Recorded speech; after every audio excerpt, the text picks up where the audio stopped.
which, by the way, goes into my theory here, Chad. I done told y'all, Cassie, Cassie definitely wanted the money. But Cassie, I don't think Cassie want to send this nigga to jail. I think the husband want to send this nigga to jail. I keep telling y'all, that nigga want to see Diddy dead or in jail for life. That's the only way you could get past some of this trauma that, you know, as a man, hearing these things about your girl, you want that nigga to be dead. You know what I mean? You could kind of get over it a little bit better if you like, oh yeah, that nigga who did it dead. You know what I mean? It's another sidebar. Estavo comes back and says, yo, you wrote, I didn't mean to be a bitch. I just don't get the time. He writes, just needed you to be positive, correct? She said, yes. Estavo says, DX1309. He says, is this about a yoga instructor? She said, yup. Estavo said, what'd you write? Ventura says, I've stopped even caring. Estavo says, but you did care. She said, yeah. Estavo says, so he said, you could date other people. Let's just talk about it, correct? Ventura says, yes. So it looks like they're showing that Diddy was down to let her go. Diddy was telling her, you could date other people. It's okay. Remember, they went to this Burning Man to have a closure. It's almost like a closure trip. But they continued to have this closing, closure type of energy in messages. And Diddy was just saying, I guess Cassie's saying, yo, I've stopped caring. Like I'm done with this. I stopped caring. It's hard to breathe in a helmet. Helmets are too.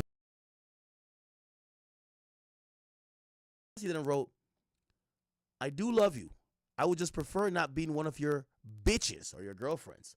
Let's get up tomorrow night. I'll do studio from 6 to 9. So basically, when Diddy basically says to Cassie, because I guess Cassie is saying, you have multiple girlfriends. I don't want to be one of the multiple girlfriends. Diddy says to her, well, you could have multiple boyfriends, or you could have other guys. You could date other people.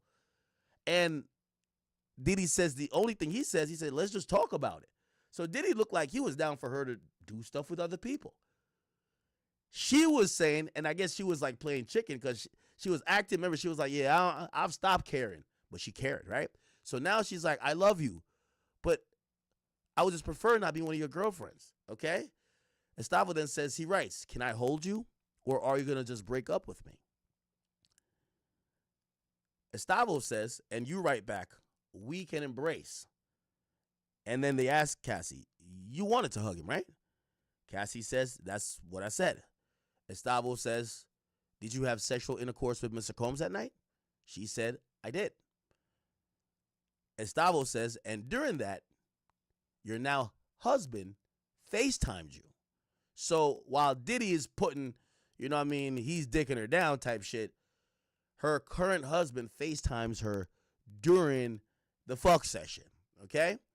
Estavo says, your now husband didn't know you were with Mr. Combs at the time. Cassie says, I don't know what he knew.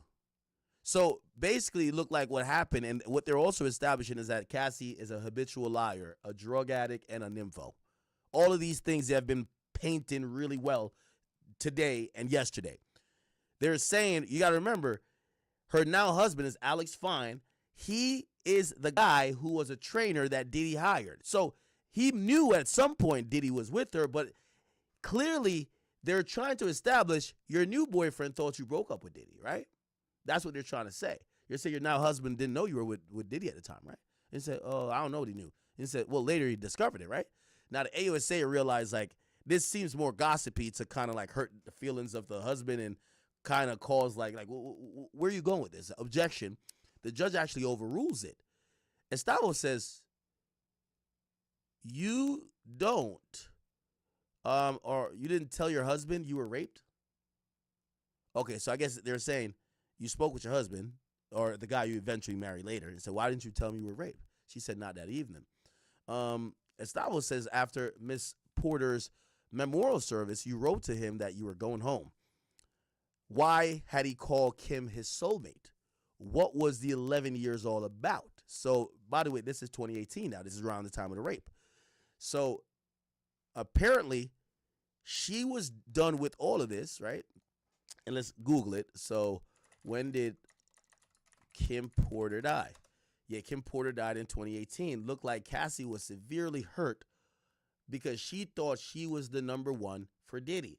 She thought Diddy loved her. Diddy was probably selling her a dream. She kept asking Diddy for kids. Kim Porter had kids with Diddy. Diddy probably was going along, buttering her up. She's thinking she's number one. She's like the attractive trophy wife that Diddy's bringing to red carpets. She feels like that's why she keeps doing more and more freak offs, whatever, to kind of edge out these other girls. The Gina girl comes in. She starts trying to remix the freak off. Yo, you want to do a freak off with a girl? Like, Cassie's doing a lot to become the main girl. She thinks she's the main girl. Kim Porter dies, and when Diddy writes like this long Instagram post after her memorial service, Diddy calls her his soulmate, and Cassie is floored because now it's like, yo, the 11 years meant nothing? What? So now Cassie leaves. Supposedly that's when they break up. She breaks up with him. Diddy comes over, and supposedly that's when the rape happened. Okay, cool. So what was it 11 years about? Yeah, Cassie said yes. Estavo says, was that hurtful? She says, at that time, yes. Estavo says, after the memorial service, you never saw Combs again. She said, I did not. He let you go, right? I never saw him again. I don't know about letting me go. So I guess the rape happened before the memorial service, right? And the caption must have happened before then, too. Estavo says, you got married to the love of your life, right? And the judge said, let's break. They're back and said, let's get these couple things done before the jury returns. Estavo says, we think it's appropriate for this message to come in. AUSA Johnson says, we have issues with phrases like, I'd like to reconnect. AUSA Johnson says, what state of mind is this offered for? The judge says there are portions that are properly admissible, so this needs to be redacted if it's going to be admitted into evidence. For example, the 5th paragraph, I've been getting my life together, blah, blah, blah. Estavo says, all right, we could get that through other exhibits. The judge says you can redact it right now. Estavo says, we'll do it right now. Tenny Garagos, You know what the best part about using the Stopbox Pro is that it's so easy to get into. You don't have to worry about any batteries or locks, and the best part is it's buy one, get one free.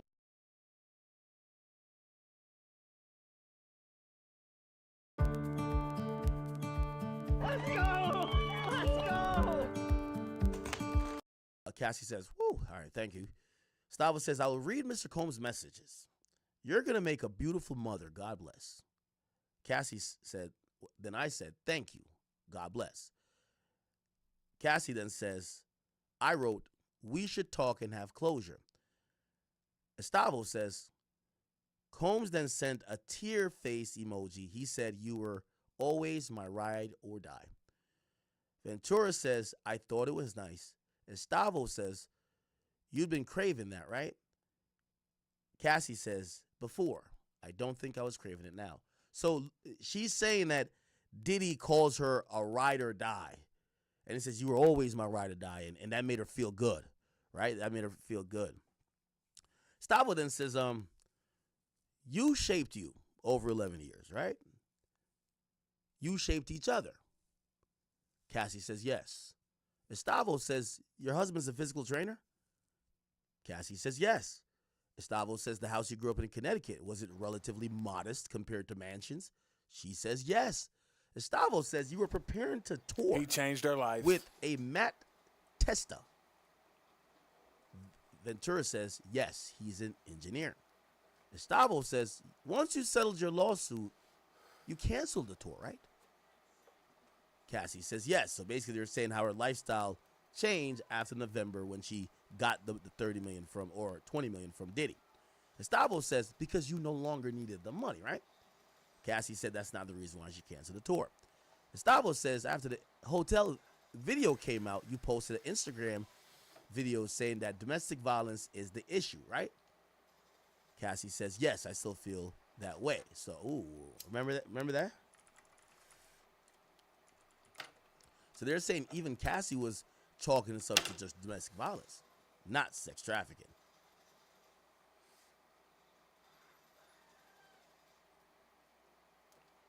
This is it right here. Thank you for all the love and support. Domestic violence is the issue. It broke me down to someone I never thought I would become. With a lot of hard work, I'm better today, but I'll be always recovering from my past. Thank you for everyone that has taken the time to take this matter seriously. My only ask is that everyone open your heart to believe in victims the first time. It takes a lot of heart to tell people the truth out of a situation that you are powerless in. I offer my hand to those that are living in fear. Reach out to people. Don't cut them off. No one should carry this weight alone. This healing journey is never ending, but the support means everything to me. Thank you.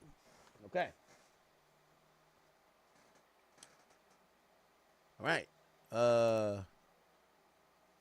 Estavo says, Mr. Combs wrote, want to freak off one last time. What did you write? Cassie says, I didn't want it to be the last time. I wanted to freak off for the first time. So it looked like Diddy, when it's wrapping up between them, Diddy's like, yo, you want to do one more freak off for the, you know what I mean? For the one time? For the one Cassie time. was just like, yeah, I want it to be the last time, though. He's freaky. So Cassie looked like she wanted to continue the freak off. Estavo says, no further questions. Judge does a redirect, right? So now the AUSA gets back up. It says, Miss Ventura, you were shown this message where you ended, right? I don't want to freak off for the last time. I want it to be the first time for the rest of our lives. What did you say after that? Ventura says, yes, I'm horny. Just got over a UTI. AUSA Johnson says, you were shown messages today in which you and Sean were kind and loving. Ventura says, yes. AUSA says, did those period ever last? Combs Estavo objected. Judge overruled. Cassie said, no, they didn't last. They'd be a downswing. AUSA Johnson says, in what world did Sean open up to you? A world of chaos. In your 11-year relationship, who did you want to have sex with? They keep saying this. Ventura says only him at that time. AUSA says when Sean wrote, seduce me all day, what did you do? Write about freak-offs. AUSA says, were you able to cancel work obligations for freak-offs? Yes, if I was told to. AUSA says, when you were shooting the movie in South Africa and you blocked him, how did he contact you? Through Mia. By the way, I think this is they're putting a bridge through this idea of RICO and organization, and Mia's Diddy's former personal assistant. So now I could imagine Mia's going to come up soon. By the way, I'm going to read you guys' donations in a bit. AUSA Johnson says, he said he didn't remember hurting you. Did you believe him? Ventura says, not always, because I knew him. There were times he was pretty aware of what he was doing. It's just who he was. I'd seen him be violent with other people. AUSA Johnson says, on the way back from Cannes, what did Sean do? He played me a video. By the way, they asked this already. The AUSA is like doubling up on a lot of stuff. But I guess they want this to be the last point the jury hears. Played a video of me having sex with an escort. AUSA says, what did he say he'd do? Ventura said he'll release it. After AUSA says that when you guys in New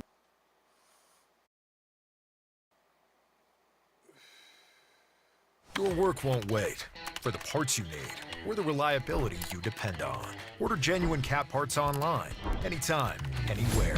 So the things standing in your way get cleared out of the way.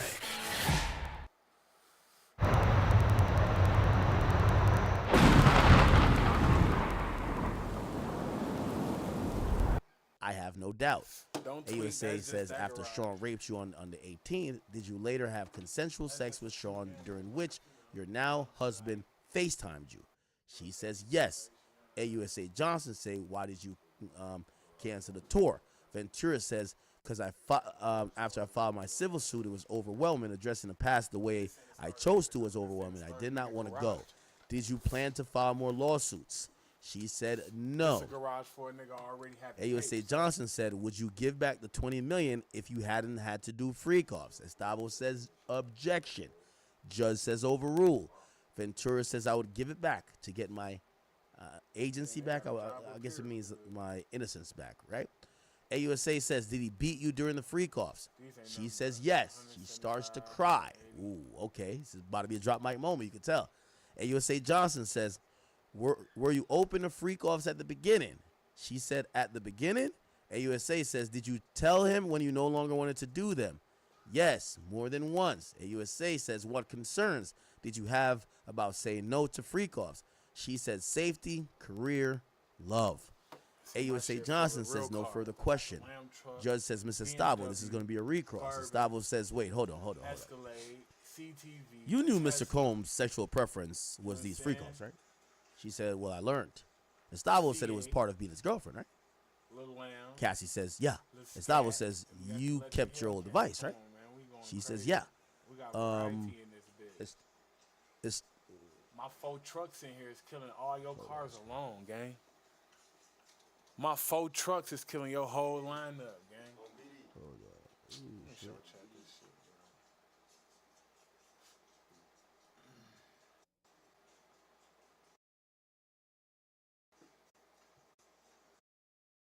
I gotta show this shit, bro, 'cause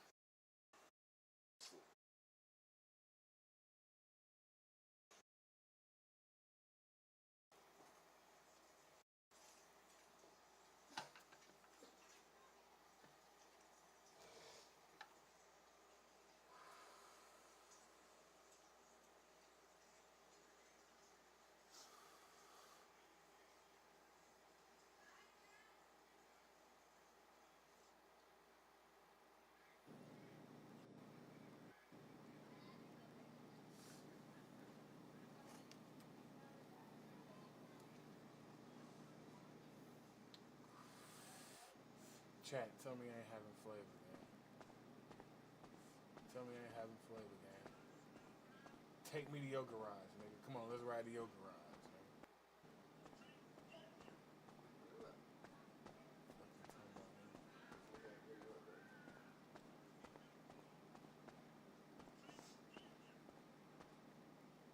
Come on, man. You see the V's, bro. You see the V's, bro. You see the V's, bro. This big sis, little bro. You feel what I'm saying? This big sis and little bro. You dig what I'm saying?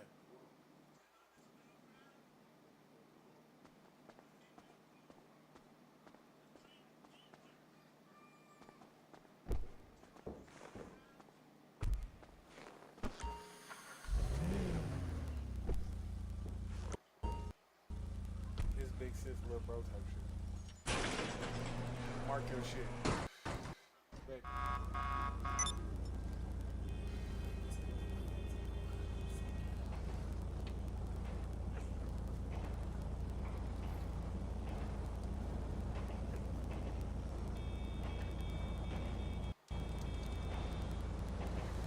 Hey, man.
Sounds horrible.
150 big subs, bro. Everybody, big W for James Tonic over at Kick, man. He dropped off 150 subs, man. That's crazy. Thank you, bro.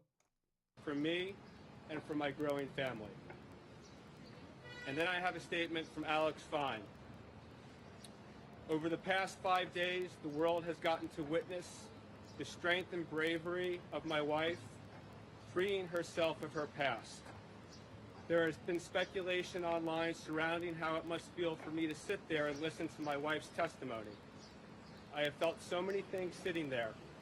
I felt tremendous pride and overwhelming love for Cass. I have felt profound anger that she has been subjected to sitting in front of a person who tried to break her.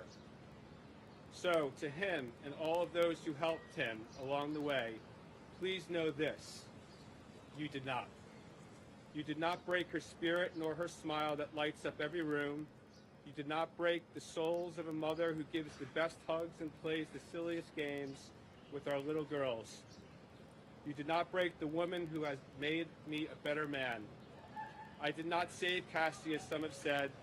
To say that is an insult to the years of painful work my wife has done to save herself. Cassie saved Cassie. She alone broke free from abuse, coercion, violence, and threats.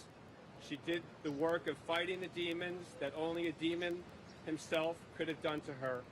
All I have done is love her as she has loved me. Her life is now surrounded by love, laughter, and our family. This horrific chapter is forever put behind us, and we will not be making additional statements. We appreciate all of the love and support we have received, and we ask that you respect our privacy as we welcome our son into a world that is now safer because of his mom. Thank you, everybody. We really appreciate the media's attention to this case as well. Thank you. Did he take questions? I don't know if he took questions. Give me 1 second. Let me just Google this. Douglas Wigdor press conference. Sorry.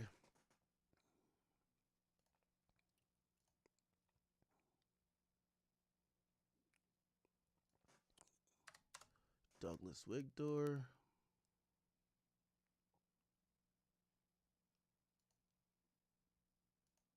Hold on. Just give me a second, chat. No, I think that's the full thing. Okay. So it was a little different than we've seen, you know, on prior days, especially for opening statements. All right, hold up. All right, cool. What else? We're just trying to recap or get. Well, I guess the black girl went on. The most powerful part of Cassie's testimony today. This is Fox 5, not Law and Crimes. And probably out Lisa Edwards is out then, I guess. of all 4 days that she was on the stand came during questioning about the $20 million settlement she received after that civil lawsuit against Sean Diddy Combs. The defense tried to imply that money was tight for her at the time and asked her if the reason why she canceled her scheduled tour overseas was because she now had millions of dollars. She responded by testifying and crying on the stand, saying, "I'd give that money back if I never had to have freak-offs. If I never had to have freak-offs, I would have had agency and autonomy, and I wouldn't have had to work so hard to get it back." Her husband left the courthouse after sitting through testimony nearly all week, listening to his wife alleged sexual abuse she endured over 11 years. An audio recording was also played in court of her confronting someone named Sujit, who said they had video on their phone of Cassie pleasuring herself and having sex with someone who wasn't Diddy.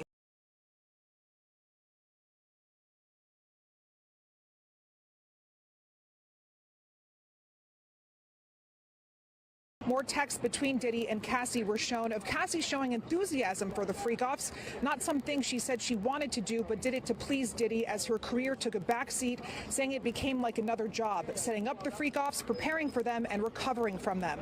Cassie also testified that she went to rehab for opiate addiction and still takes medication for it. One of Cassie's lawyers spoke out after she wrapped testimony. Everything that she's gone through in the 10 years or so with Sean Combs, her drug addiction and her recovery, to be able to come into this courtroom and testify for the last week on these very to save herself. Cassie Okay. Let's see.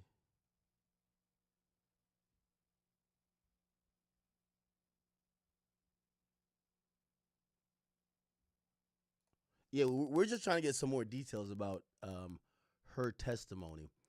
I think this is a good time to go to Logic, right? Logic. So this will be at least the first half of today. Let's see. Morning. Here we go. This morning was the most explosive day of the Diddy trial. We are on day 5, and it's the second day of the cross-examination of Diddy's ex-girlfriend, Cassie Ventura, who the state alleges was trafficked by Diddy for the vast majority of their 11-year relationship. Now, on the first day of cross, things were kind of slow, and a lot of people here thought the defense was making no headway. Today, they've been more on the attack, more of an interview style that they had yesterday. And today, they've definitely been somewhat more aggressive. Early this morning, they played an audio clip where they were trying to show the hostile side of Cassie and trying to perhaps make her seem a little less charming than the defense admitted that she was, by sharing an audio clip of her yelling at an individual named Sujit. Now, Sujit is someone she talked about on direct as a person who had told her that he had access to sexually explicit videos of her that someone else had gotten. And there was speculation this morning that it may have come that Cassie and Diddy both thought that the video may have been leaked by Jonathan Odie, which I'll let you raise your own speculation about that. Probably was. But the audio, I did not get to hear the audio myself. I was told by several people here that she sounded very desperate and angry, and that we don't even know that Sujit is responsible for this video, and that she was threatening that she was going to effing kill him. I'm going to effing kill you. I won't do it myself. I'll have someone else do it. I've never killed anyone before. And also asking, why are you being like this? If I had something like this, I would share it. I would at least let the other person see it.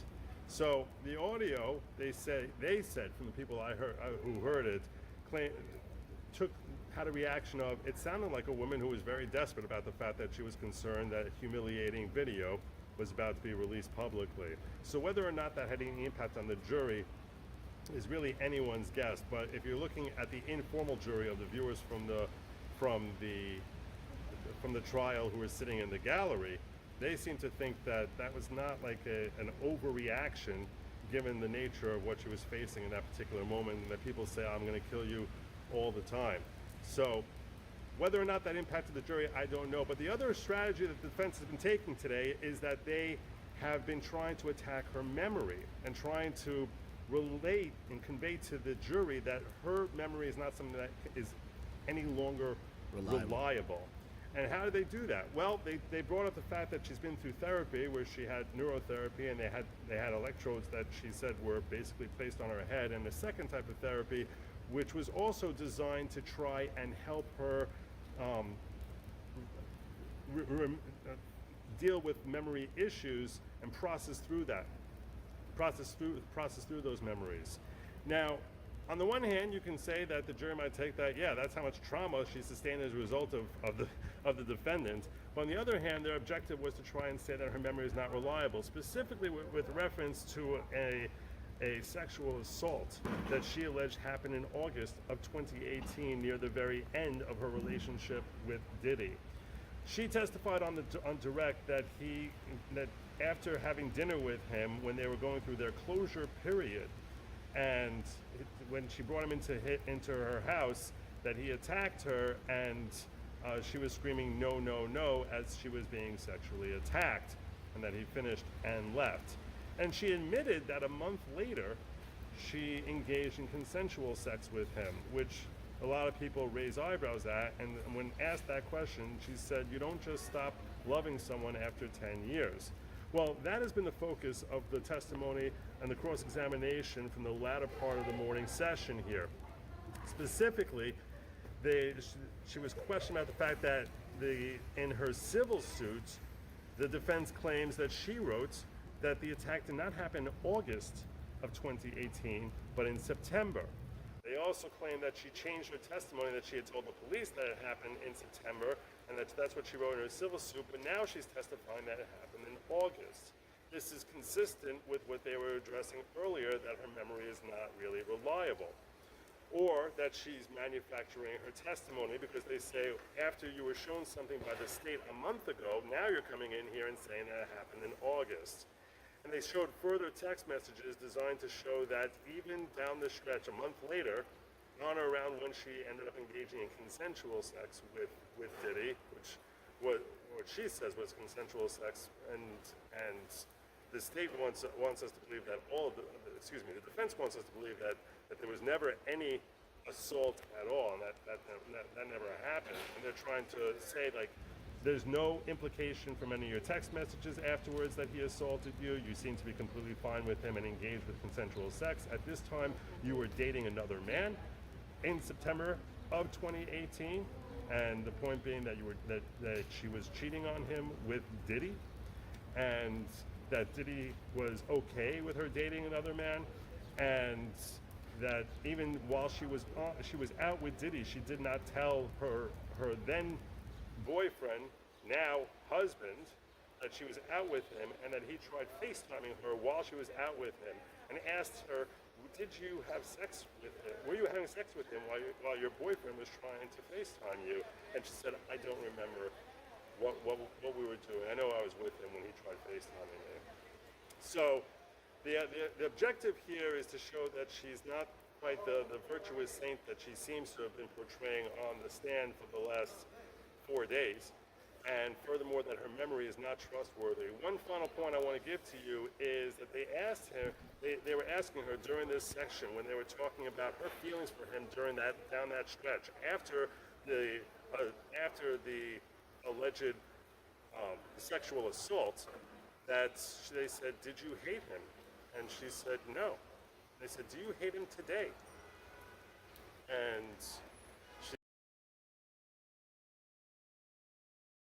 take it from me, getting older doesn't have to hurt. If you're dealing with knee, back, or neck pain, neuropathy, or hip and leg discomfort, let Hoyser Chiropractic help identify the warning signs before they turn into something more serious. Not everyone's life runs in straight lines. At Sophia, we get that. Our flexible, affordable, self-paced college-level courses help thousands of people just like you complete their degrees for only $99 a month. Love for the time that we had. So I expect that the defense is certainly going to try and bring that up in their closing arguments, that she said, I love for the time that we had, implying that she was consenting to all of the activity that the state is saying was that the state wants to label as trafficking. And I think that was potentially a very big win for the defense, that they at very least got that quote out of her. The attorney was wise enough not to dig any further and allow her to distinguish between the good times and the bad times, the cheating and the non-time she enjoyed, and some of them she hated. Okay, all right. We were just trying to get some more sources about what the fuck happened. I think we kind of got it. Like, and by the way, that's the ending of Cassie's testimony, right? So, yeah. Sean Combs' legal team. It seemed like that means, I guess, and to just videos. And yeah, if someone's not in court. Oh, actually, I wanted to hear this. Again, it wasn't 20, but today she's been very calm, very measured, especially considering the audio clip that we heard of her threatening to kill someone. I looked over at the jury box because I was wanting to hear their reaction as we're hearing in real time her voice threatening several times to kill someone because she's concerned about this freak-off video, and the jurors were shocked. I saw the eyebrows raised, I saw them listening, and I think to hear her voice in court and see how calm and measured she is, and then to hear that side of her. Again, it was in 2014 that this audio clip was something that she recorded, but clearly she's threatening someone who she thinks might release a freak-off video, and she's worried about it. And the person that she was threatening was one of Diddy's associates. Correct. Okay. So you saw the jurors' reactions to that audio tape. What was Diddy's reaction? What was Cassie's own reaction when she heard her audio? She just kind of looked down. I mean, she wasn't, and it was hard for me. I have a great shot of the jury in terms of where I'm sitting. I can see Sean Combs. I have to sort of raise up to look at Cassie Ventura, but she seems to be very calm. I mean, I think she knows that some of this evidence was going to come out. So she's answering the questions, yes, no. When she doesn't remember something, she's very clear about that. But the prosecution, the defense has been trying to poke some holes into the testimony she gave about the alleged rape that she said took place toward the end of their relationship. How are they trying to poke holes in that alleged rape that took place? The timeline. They're looking at the timeline. Never. They're asking her questions. Well, was Never. it this time or that time? They're also looking at Never. around that same time she was still talking to or dating, as she says, her now husband, Alex Fine. So they're trying to really, in many ways, I think what they're trying to do is question her credibility. No, So sir. Cassie was asked about receiving a